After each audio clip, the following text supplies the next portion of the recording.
Hello fellow cinephiles, my name is Christina and welcome to another Let's Get Reel's movie review. Today is Classic Movie Thursdays here on my channel, my version of Throwback Thursdays. Today's movie is a request that was left on my video for I Walked with a Zombie, and it is Jane Eyre, and it was requested by Jim Reed 5 on YouTube. And I thank Jim Reed 5 for suggesting Jane Eyre because it is actually one of my favorite books, and it is one of my favorite movies. It's the 1940s version starring Joan Fontaine and Orson Welles. It is actually the only version of the story I have seen movie-wise. I've seen bits and pieces of newer ones, but this one has Joan Fontaine and Orson Welles in it, so I'm gonna like this one a little bit more. The story of Jane Eyre begins with her as a young girl, and she was raised by an aunt. Her parents had actually died, and she was left with her father's brother, but then her uncle died, and his wife, Mrs. Reed, played by the wonderful and absolutely freaky Agnes Moorehead, and Mrs. Reed is not nice. So Jane kind of like got abused by her cousins, and Mrs. Reed just would not hear anything. She treated Jane very poorly, and she would say that she would just always talk out loud, she was possessed by the devil, something like that. They like made her reputation out to be that she was like an unruly kid. So Mrs. Reed enrolled Jane in this religious school called Lowood, and it was run by Mr. Brocklehurst, who in this movie is played by Henry Daniell. And in Lowood, she's treated worse than she was at home. The Mr. Brocklehurst is like one of the worst people in the world. He gives like religion a bad name. You know, he's one of those like strict, like, the soul needs to be punished, we have to build the soul, we're building the character, anything on the outside is insignificant, things like that. It was just a really bad teacher. So 10 years later, after she's brought to the school, Jane becomes of age, and she decides to leave, even though Mr. Brocklehurst was like, you are no good, who's gonna want you, you have no life experience. But she gets a position as a governess in the home of a Mr. Rochester, played by Orson Welles, and she is to be the governess to his ward, played by Margaret O'Brien. And in time, of course, this is a love story, and Jane and Mr. Rochester do fall in love because they're both like outcasts in life. Mr. Rochester is very impulsive. In the book, he's described as not being very good looking, and in this movie he says, I'm not a very good looking person, even though I beg to differ because young Orson Welles was pretty hot. And with that deep voice going on, whew, yeah, he's got my okay there. And you know, things happen where they're broken apart for a while, and then something happens and they're brought back together. And there is another story to this. Mr. Rochester was married once, and his wife, because he never like divorced her, she didn't die, actually like went crazy, and he keeps her in the house.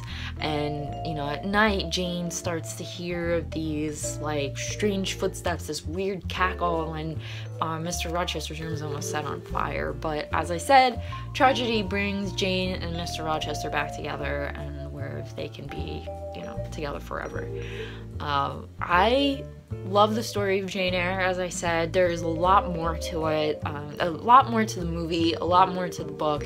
The movie is pretty faithful to a certain extent, but when Jane first leaves Mr. Rochester, in the book, she like runs away and she's found by somebody, and in the movie, she actually goes back to her aunt, who is dying, and was like, oh, I should have done that, shouldn't have left you. You know, she was just like a cruel old bitch.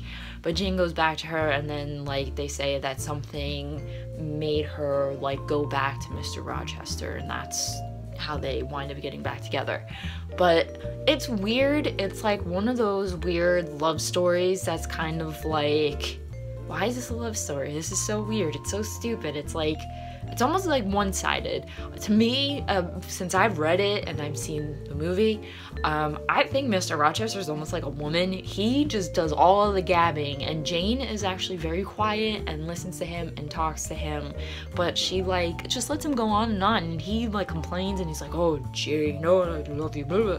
Things like that. It's just so weird. Like, to me, I just think Mr. Rochester's like the female character in this. He's very, like, he's got what I feel are like feminine qualities, even though he's like portrayed as a very manly man. He's Orson Welles, he's played by Orson Welles in this, and of course he's gonna be like, you know, some big huge macho dude with this like deep voice.